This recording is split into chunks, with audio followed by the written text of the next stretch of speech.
আজ আমরা আলোচনা করব একবীজপত্রী উদ্ভিদের ভ্রূণের পরিস্ফুটন। ইংরেজিতে বলা হয় এমব্রিওজেনি ইন মনোকট প্ল্যান্ট। প্রথমেই দেখব ভ্রূণের পরিস্ফুটন, তারপরে আমরা দেখব ভ্রূণের গঠন। একই ভিডিওতে আমরা আরেকটি জিনিসও পড়ে নেব, সেটি হলো শস্যের গঠন এবং শস্যের প্রকারভেদ, যাকে ইংরেজিতে বলা হয় development of endosperm and type of endosperm. ভ্রূণের পরিস্ফুটন আমরা প্রথমে পড়ব, তার আগে আমরা একটু পূর্বজ্ঞান জেনে নেব। পূর্বজ্ঞানের ওপরে ভিত্তি করে আমরা বিষয়টি এগিয়ে নিয়ে যাব। ভ্রূণ আর শস্যের গঠন আলোচনা করতে গিয়ে প্রথমে আমাদের মনে হয় যে ভ্রূণ এবং শস্য কিভাবে এলো, কোথায় থাকে, এই রকম নানা প্রশ্নের সম্মুখীন আমরা হই। প্রথমেই সেই পূর্বজ্ঞানের ওপরে ভিত্তি করে আমরা এটিকে দূর করে নেব।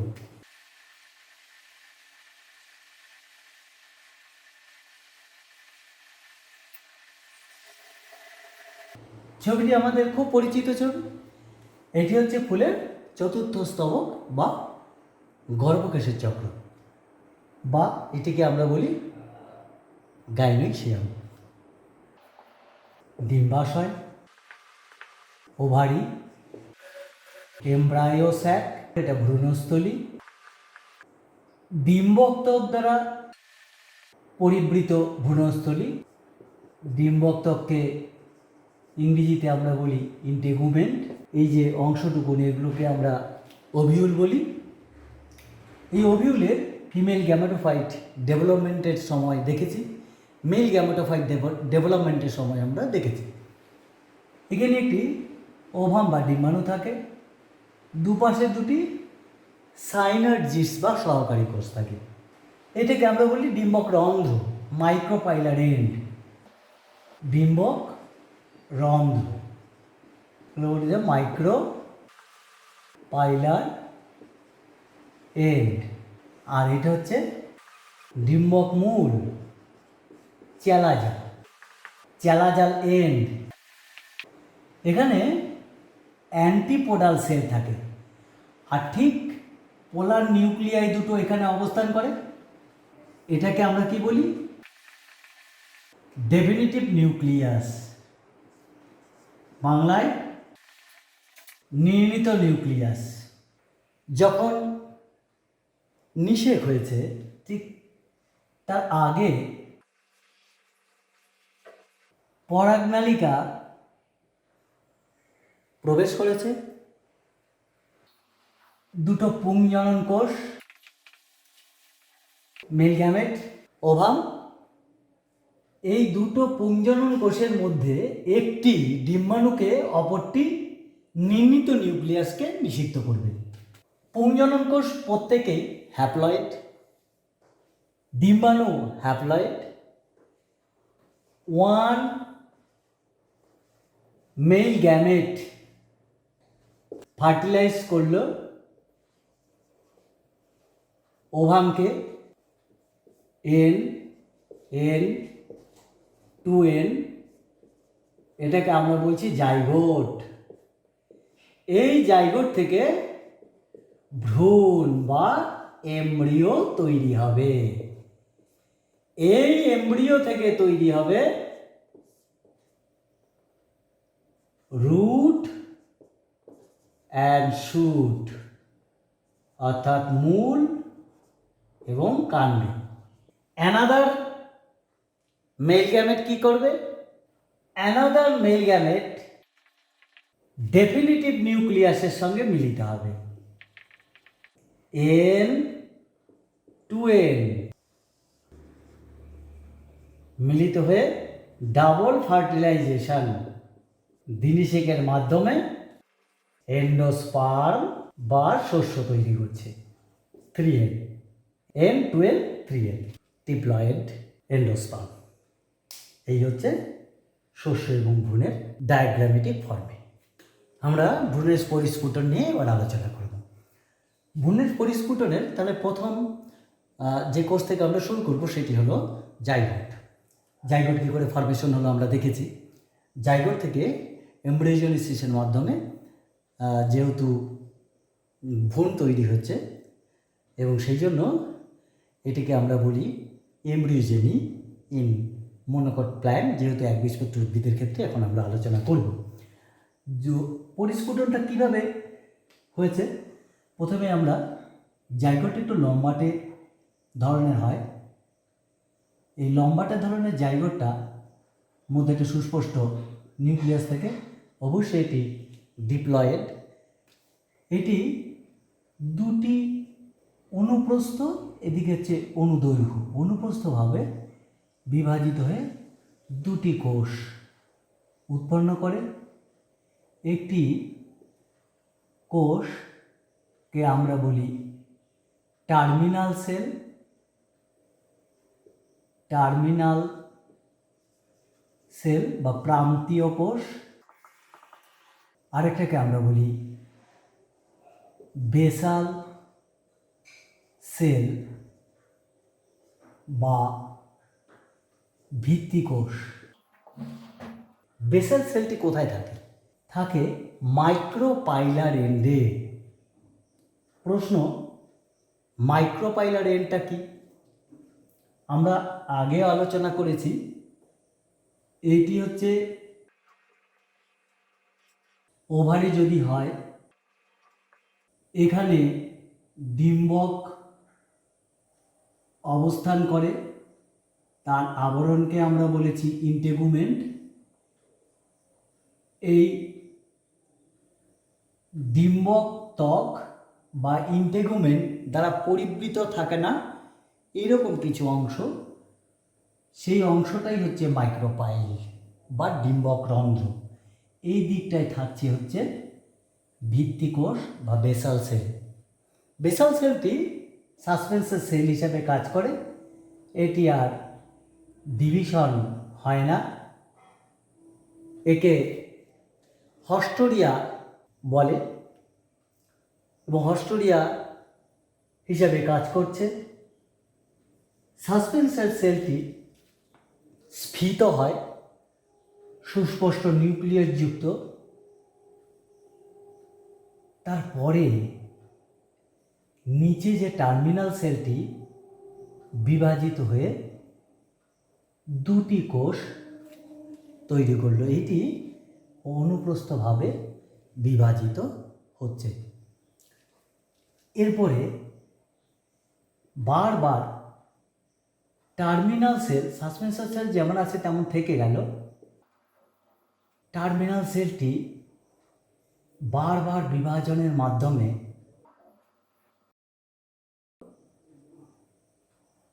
না অসংখ্য কোষ তৈরি করছে।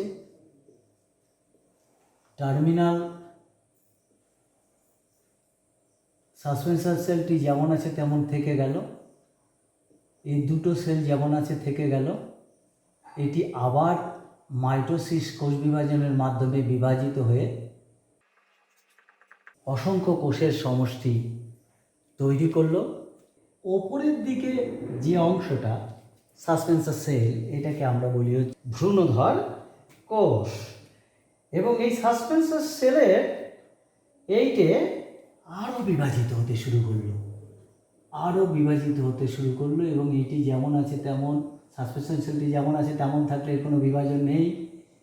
নিচের একটি কোষ এইভাবেই রইল, এই কোষটি রইল, এইটি আরও বিভাজিত হতে শুরু করলো। এবং দেখা যায় বিভাজিত হতে হতে এরা অসংখ্য কোষ তৈরি করে নিচ্ছে। এক প্রান্তে ভ্রূণ মুকুল, যেটাকে আমরা বলছি প্লিউমিউল, আর এক প্রান্তে থাকছে বীজপত্র। এখানে আমরা শস্যল উদ্ভিদের ক্ষেত্রে বীজপত্রকে আমরা কটিলিডন না বলে আমরা স্কুটেলাম বলছি। স্কুটেলাম, চিকিৎসা স্কুটেলাম। স্কুটেলাম অবস্থান করছে। এখন এই যে বীজপত্র বা স্কুটেলাম, এখানে বিভাজনটা এত বেশি হচ্ছে যে বীজপত্র বা স্কুটেলামের বিভাজনটা এত বেশি হওয়ার জন্য কি হলো, এটি ঠেলে ভ্রূণমুকুলকে সরিয়ে দিচ্ছে। দিয়ে কি হচ্ছে, সাসপেন্সার যেমন আছে তেমন রয়ে গেল, তার নিচে দুটো কোষ যেটা থাকার থেকে গেল, তার নিচে তৈরি হলো ভ্রূণমূল, অর্থাৎ এখান থেকে ভ্রূণমূল তৈরি হবে। এইরকম হচ্ছে গিয়ে লম্বাটে গঠনের হয়ে স্ফীত হস্টোরিয়া বা সাসপেন্সার সেল হস্টোরিয়ার মতো কাজ করছে, হস্টোরিয়ার কাজ করছে। এইখানে হচ্ছে গিয়ে দুটো সেল,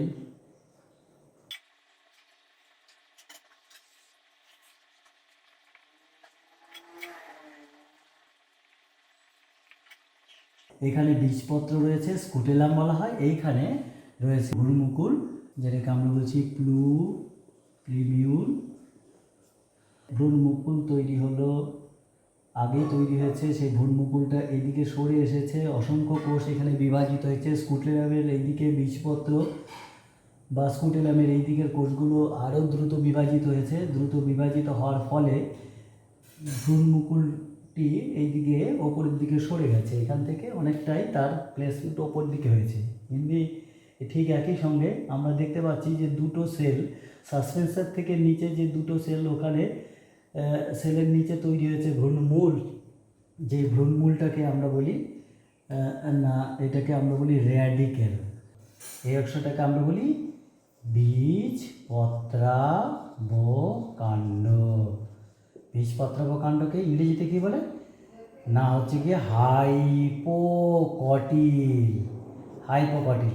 আচ্ছা, আমরা এইবার একটা ম্যাচিওর অবস্থা যদি দেখি তাহলে ছবিতে কীরকম দেখবো, আমরা সেইটা দেখে নেব।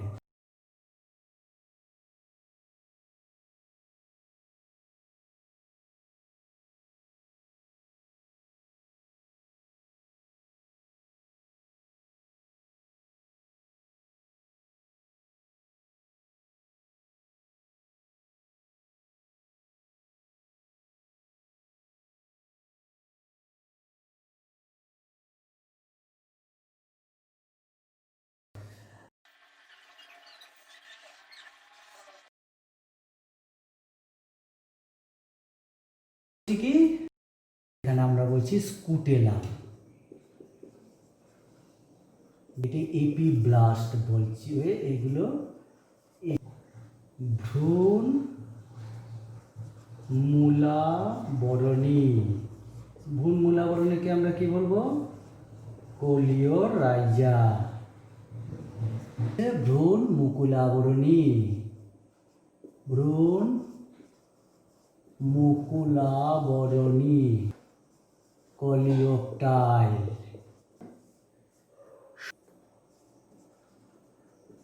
শুট, অর্থাৎ এটা বিটপ শীর্ষ, হচ্ছে ভ্রূণমূল। ভ্রূণমূলকে আমরা বলি হচ্ছে র্যাডিক্যাল। এখন আমরা পড়ে নেব একবীজপত্রী উদ্ভিদের ভ্রূণের গঠন। ডায়াগ্রামেটিক ফর্মে দেখা যাক ভ্রূণের গঠনটি কীরকম। আমরা জানি যে এমব্রিওজেনেসিস কাকে বলে। এমব্রিওজেনেসিস হচ্ছে যে পদ্ধতির মাধ্যমে জাইগোট থেকে এন্ডোস্পার্ম বা শস্য এবং এমব্রিও বা ভ্রূণ উৎপন্ন হয়। তাহলে জাইগোট, এমব্রায়োজেনেসিস এই পদ্ধতির মাধ্যমে যেটা উৎপন্ন হচ্ছে সেটা হলো এন্ডোস্পার্ম। এটাকে আমরা শস্য বলছি, এটা নিয়ে আমরা পরে আলোচনা করব। এমব্রিও ফর্মেশন হচ্ছে, তো এই এমব্রিও বা ভ্রূণ একবীজপত্রী উদ্ভিদের ক্ষেত্রে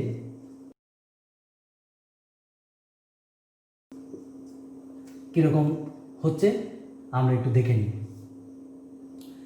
দুটো পার্ট থাকছে, একটাকে বলা হয় এমব্রিওনাল অ্যাক্সিস, যেটাকে আমরা বলি ভ্রূণাক্ষর। তো এই ভ্রূণাক্ষর মধ্যে দেখা যায় ঠিক এক প্রান্তে বা এক পাশে, কার এক পাশে? ভ্রূণাক্ষর এক পাশে, ভ্রূণাক্ষের এক পাশে কি থাকছে না স্কুটেলাম, যেটা কটিলিডনকে আমরা স্কুটেলাম বলছি, বা বীজপত্র। এমব্রিওনাল অ্যাক্সিস কি? কটি পার্টে আমরা ভাগ করে নেব? দুটি ভাগে। আমরা যদি ওপরের দিকের অংশটি দেখি, অগ্রভাগের অংশ, যেটাকে আমরা বলি বীজপত্রাধিকাণ্ড, এপিকটিল, বীজপত্রাধিকাণ্ড,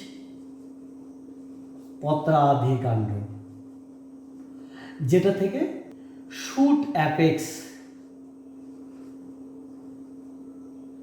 বা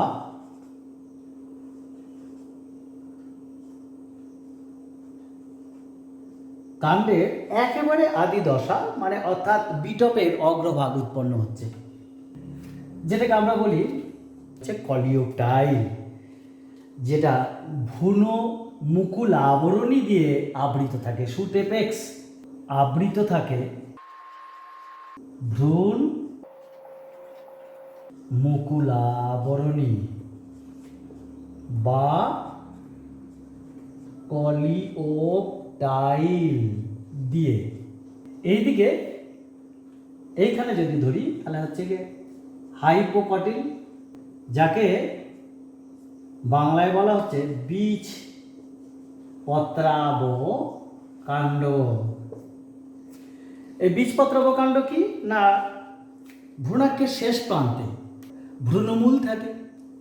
এই ভ্রূণমূল র্যাডিক্যাল, ভ্রূণমূল একে আবৃত করে কে রাখে? মূলাবরণী বা কলিওরাইজা আবৃত থাকে কলিওরাইজা দ্বারা। এবার আমরা দেখে নেব এন্ডোস্পার্ম, সেইটি কিভাবে উৎপন্ন এবং কত রকমের। এন্ডোস্পার্মের উৎপত্তি সম্পর্কে আমরা এইটুকুনি জানলাম যে জাইগোট থেকে এমব্রিওজেনেসিসের মাধ্যমে এন্ডোস্পার্ম এবং এমব্রিও উৎপন্ন হয়। এমব্রিওজেনেসিস কাকে বলে না জাইগোট থেকে যে পদ্ধতিতে এন্ডোস্পার্ম এবং এমব্রিও উৎপন্ন হয় তাকে এমব্রিওজেনেসিস বলে। এন্ডোস্পার্ম হচ্ছে কোনটি? আমরা বলেছি যে একটি এমব্রিও স্যাক ডিম্বকতক বা ইন্টেগুমেন্ট দিয়ে ঢাকা থাকছে, ওভিউল। এই স্ট্রাকচারটা আমাদের খুবই পরিচিত। ঠিক এইখানে দুটো পোলার নিউক্লিয়াই থাকে, এইগুলোকে আর ডিটেলসে গেলাম না, আগে আলোচনা হয়ে গেছে। অ্যান্টিপোডাল সেল, ওভাম, সাইনার্জিস, পোলার নিউক্লিয়াই বা ডেফিনেটিভ নিউক্লিয়াস। এই ডেফিনেটিভ নিউক্লিয়াস পোলেন টিউব এখানে গেল মাইক্রোপাইলার এন্ড দিয়ে, এটা মাইক্রোপাইলার এন্ড। এই একটি পুংজনক নিউক্লিয়াস যখন একে নিষিক্ত করলো, নির্ণীত নিউক্লিয়াসকে, এটা ডেফিনেটিভ নিউক্লিয়াস।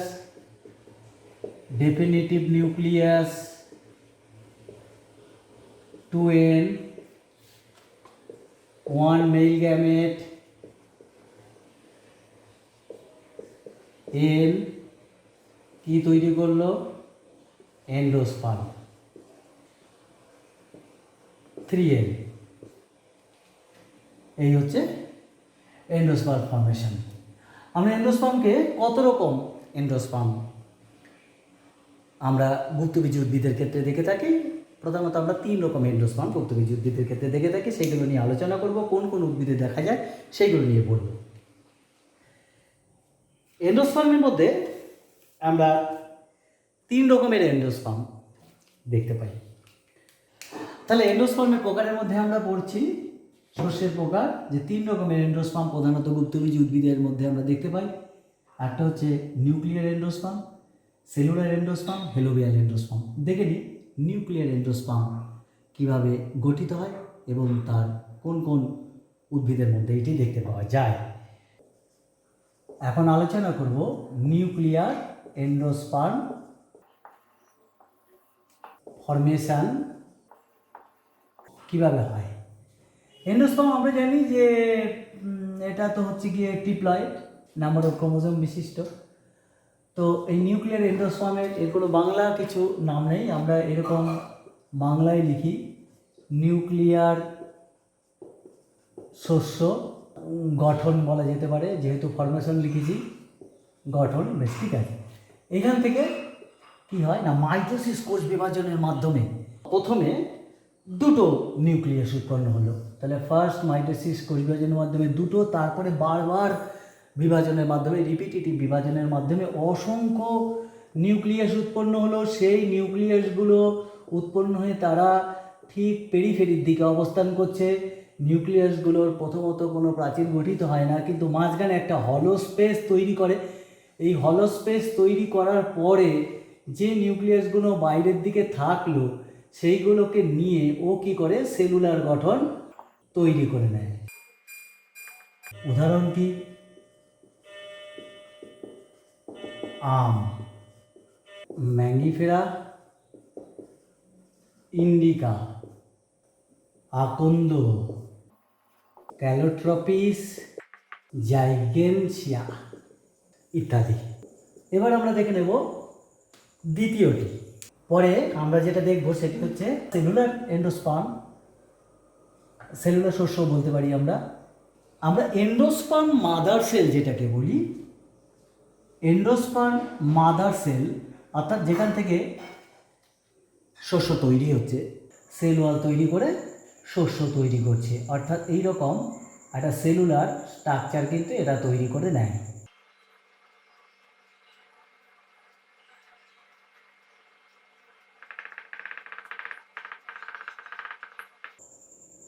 তাহলে এক্ষেত্রে আমরা কি বলবো যে এই যে সেলুলার এন্ডোস্পার্মের ক্ষেত্রে যখন এন্ডোস্পার্ম মাদার সেল থেকে সেলুলার এন্ডোস্পার্ম তৈরি হচ্ছে, এন্ডোস্পার্ম মাদার সেলটি বারবার বিভাজনের মাধ্যমে সেলুলার এন্ডোস্পার্ম তৈরি করছে।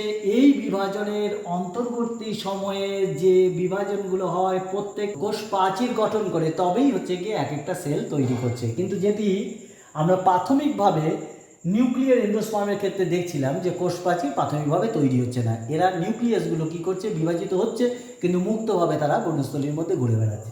এখানে কিন্তু তা হচ্ছে না। এক্সাম্পল হিসাবে আমরা দিতে পারি ধুতুরা, এটাকে বলি ডাটুরা, মেটেল, পিটোনিয়া ইত্যাদি। নেক্সট হচ্ছে আমরা যেটাতে যাব সেটা হচ্ছে কি হেলোবিয়াল এন্ডোস্পার্ম। আমরা এখানে টাইপও বলছি, টাইপের সঙ্গে সঙ্গে আমরা লিখে দিচ্ছি কীভাবে ফর্মেশন হচ্ছে সেটাও আমরা দেখে নিচ্ছি। হেলোবিয়াল এন্ডোস্পার্ম ফর্মেশন, কিন্তু আমাদের যদি টাইপ বলে তাহলে আমরা ফর্মেশন কথাটা লিখবো না, আমরা শুধু এইটুকুনি লিখে দেবো যে টাইপ হচ্ছে নিউক্লিয়ার এন্ডোস্পার্ম, সেলুলার এন্ডোস্পার্ম। সংজ্ঞাগুলো আমরা ফর্মেশন থেকেই দিতে পারি, যে এইভাবে যে সকল এন্ডোস্পার্ম গঠিত হয় তাদেরকে আমরা সেলুলার এন্ডোস্পার্ম বলি। এই যেমন হেলোবিয়ালের ক্ষেত্রে যদি আমরা দেখি, দেখা যাবে যে নিউক্লিয়ার এন্ডোস্পার্ম ফর্মেশন এবং সেলুলার এন্ডোস্পার্ম ফর্মেশনের ঠিক মধ্যবর্তী, দুটো ফর্মেশনের মধ্যবর্তী যদি কোনো এন্ডোস্পার্ম থেকে থাকে তাহলে সেটি হচ্ছে হেলোবিয়াল এন্ডোস্পার্ম। এই হেলোবিয়াল এন্ডোস্পার্মের ক্ষেত্রে যেটি হয় সেটি হচ্ছে যে প্রথমেই এন্ডোস্পার্ম মাদার সেল যেটা আছে সেইটি ডিভিশন হচ্ছে ঠিকই, কিন্তু তার মধ্যে দেখা যায় যে আমরা ওপরের দিকের কোষটি মাইক্রোপাইলার এন্ডের কোষ বলি। আমরা তো মাইক্রোপাইল সম্বন্ধে আগে থেকেই জানি, সকলকেই বারবার করে মনে করিয়ে দেয়া। ভিডিওটি যখনই দেখবে যাতে বুঝতে পারা যায়, আমরা স্মরণ করতে পারি যে এইখানে যেই পোর্শনটুকুনো আমাদের এমব্রিওসেকে যেই পোর্শনটুকুনো ওপেন থাকছে, ইন্টুগুমেন্ট বা এটা ইন্টুগুমেন্ট বলা হয়, ডিম্বক ত্বক দিয়ে ঢাকা থাকে না, সেটাকে বলে মাইক্রোপাইলার এন্ড। আর নিচেরটাকে বলে চ্যালা জাল এন্ড, এটাকে বলে চ্যালা জাল এন্ড। আর এটাকে আমরা বলি মাইক্রোপাইলার এন্ড, মাইক্রোপাইলার এন্ড। কেমন? এই হচ্ছে গিয়ে মাইক্রোপাইলার এন্ডের দিকে যেটা থাকছে দুটো ভাগে ভাগ হয়, প্রথমে ভাগ হওয়ার পরে এর মধ্যেও প্রথম দিকে কোনো কিন্তু কোষ প্রাচীর তৈরি হচ্ছে না, ভাগ হয়ে যায়। ভাগ হয়ে যাওয়ার পরে প্রথম এইটির মধ্যে কি হয় না নিচের যেটা চ্যালাচাল এন্ডের যে কোষটি থাকে সেইটির মধ্যে দুটো বিভাজন হতে পারে, আবার না হয়ে ওইভাবেই থাকতে পারে, শুরু হয়ে যায় এরকমভাবে, বা আরেকটা কোষ তৈরি হলেও হতে পারে, তৈরি হয়ে এইভাবে অবস্থান করে। কিন্তু এইটির মধ্যে অসংখ্য নিউক্লিয়াস কিন্তু ফ্রি মুক্ত নিউক্লিয়াস বিভাজিত হয়ে ঘুরে বেড়ায়। পরবর্তী ক্ষেত্রে কি করে এরা, এই মুক্ত নিউক্লিয়াসগুলো কিন্তু এইরকমভাবে তৈরি হয়ে থাকছে এবং মুক্ত নিউক্লিয়াসগুলো কিন্তু সেলুলার গঠন, এক একটা নিউক্লিয়াসকে নিয়ে সে সেলুলার গঠন কিন্তু লাভ করে, সেলুলার গঠন লাভ করছে। তো ঠিক এই রকম হেলোবিয়াল এন্ডোস্পার্ম ফর্মেশন হচ্ছে। এবং কোথায় আছে হেলোবিয়াল এন্ডোস্পার্ম ফর্মেশন দেখতে পাওয়া যায় না, হেলোবিয়াল গ্রুপের যে গোত্রের যে উদ্ভিদগুলো আছে তাদের মধ্যে হেলোবিয়ালেস, এবং তাদের মধ্যে হচ্ছে গিয়ে হেলোবিয়াল এন্ডোস্পার্ম ফর্মেশন দেখতে পাওয়া যায়। এখানে আমরা একটা উদাহরণ দিতে পারি, অ্যাসফোডিলাস, অ্যাসফোডিলাস এসপি।